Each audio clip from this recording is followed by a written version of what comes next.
Welcome, friends, come on in. Let's explore where truth begins. Here inside, shining bright, wisdom grows as we unite. Let's open doors to heart and mind. Let's shine the light.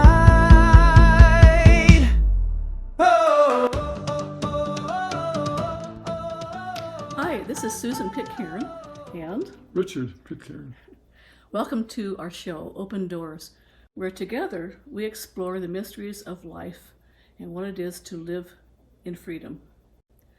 If you enjoy this kind of content, please like and subscribe. Thanks. And now for today's show.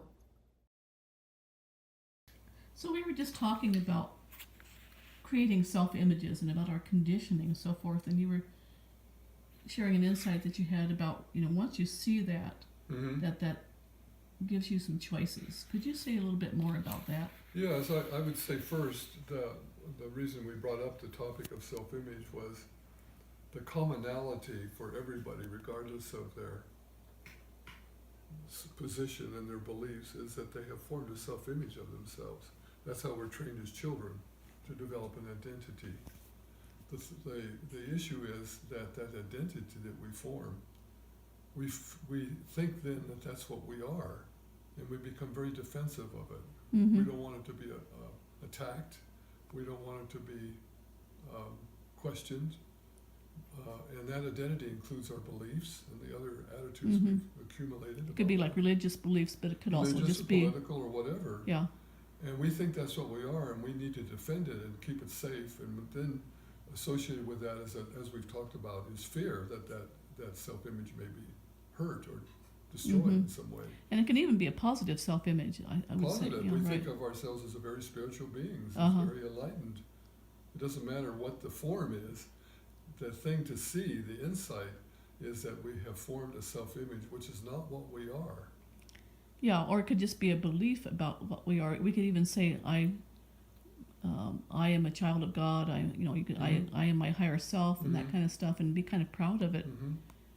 So, but as we've seen, that can become a prison or a limitation in certain ways, and maybe we should elucidate a little bit or look at how that becomes a prison. Yeah, so that is an essential insight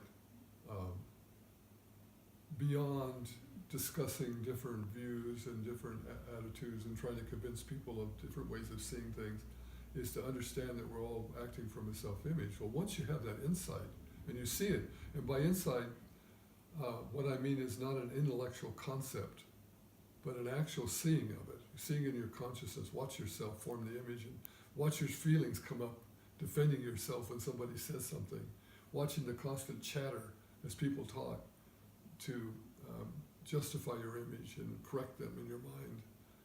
So once you have that insight about the self-image, that's the central issue. For yourself and for others. For yourself and others. Then what follows from that? Well, a very common reaction to that is for that process that forms the self-image and defends it. That process takes on the role then of saying, okay, I am now going to correct that and make myself more spiritual, make myself a better person, which is a continuation of the self-image process. And that often leads to people that we call having spiritual egos because they think they're superior.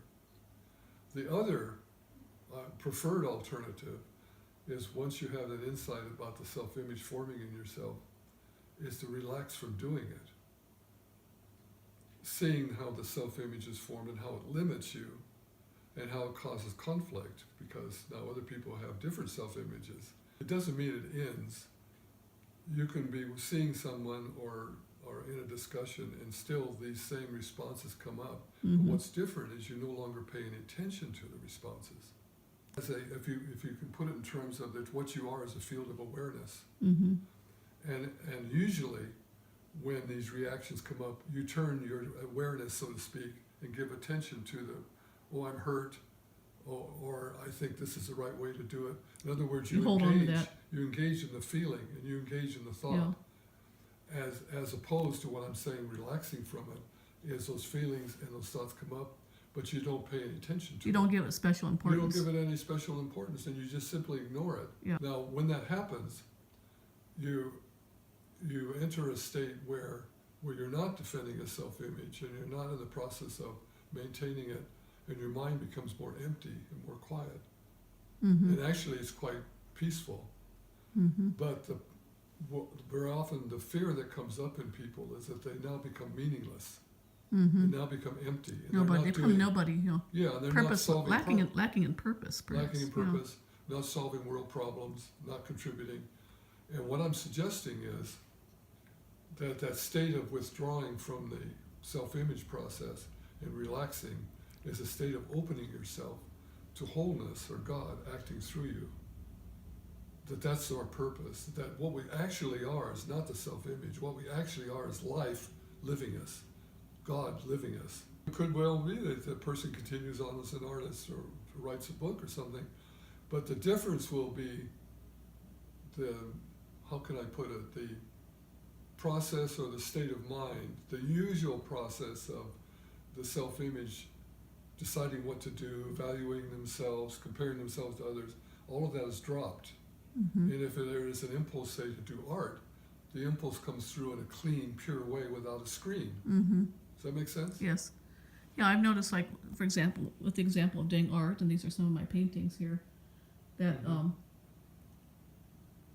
I had the idea when I started doing a lot of it to do it in service of higher truths and beauty and so forth, and it's a great goal. Mm-hmm. But it gets corrupted along the way by thinking, oh, I'm good at this, or remembering certain things I've been taught. Oh, yes, I remember these things well, and teaching them,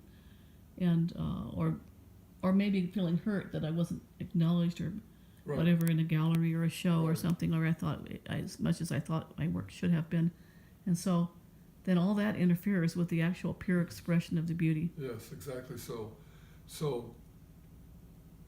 the process then we're talking about, where the self-image is basically not given attention, Mm-hmm. is you no longer are doing art. Mm-hmm. You're not doing art. Life is doing art. Uh-huh. Beauty is doing art. There you go. You're not doing it. Your image of yourself is that you're an artist. But the impulse or desire comes up, not from you, but from the source, beauty, whatever, to create an artistic piece. And so that process happens to put the self-image aside, so to speak,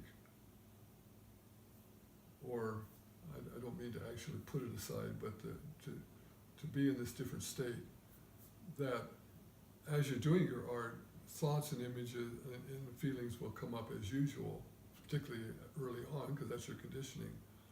But I'm saying then when that happens, here you are in a state of awareness of the impulse to paint or do things. When those thoughts and feelings come up, when I talk about not giving them attention, includes not evaluating them. Mm-hmm. The Not thought rejecting about, yourself. well, that's just a thought. It's just simply being aware that all of that response that you're now aware of is not, it's just an obstacle or an interference with what's flowing now. What were you saying a second ago there about, you say you disputing that idea to just say, oh, it's just a thought? That's a good understanding. I'm not saying not to have that insight. That's like Byron Katie points out that to you, that's just a thought. But I'm saying the actual process that you come to after you understand the significance of thought is that you don't, let me put it like this. If you're doing a painting and then thought comes in about yourself as a painter, and then your reaction to that is, oh, that's just a thought, I don't need to do that. That is thought responding to thought. Well, it can be if it's a memory, kind of like, oh, but it's also can be a guidepost, it seems like to me. I remember that so-and-so said this, and oh, that's a good piece of insight. Yes. Yeah, and then helps you to kind of let go of it. Yes, I understand that. And I'm saying there's a state beyond that where that's not necessary. You now understand the significance of thought. A state where when thought arises and feeling arises, you simply don't pay attention to it. You're aware of it, but you just don't focus attention on it. The attention is on what's happening, the experience, what's Present actually moment. happening. It's like Krishnamurti talks about, he uses the term choiceless awareness. And that's what he means by it. To be in a state of awareness where there's no choice as to what to be aware of. Mm-hmm. Does that make sense? Yeah.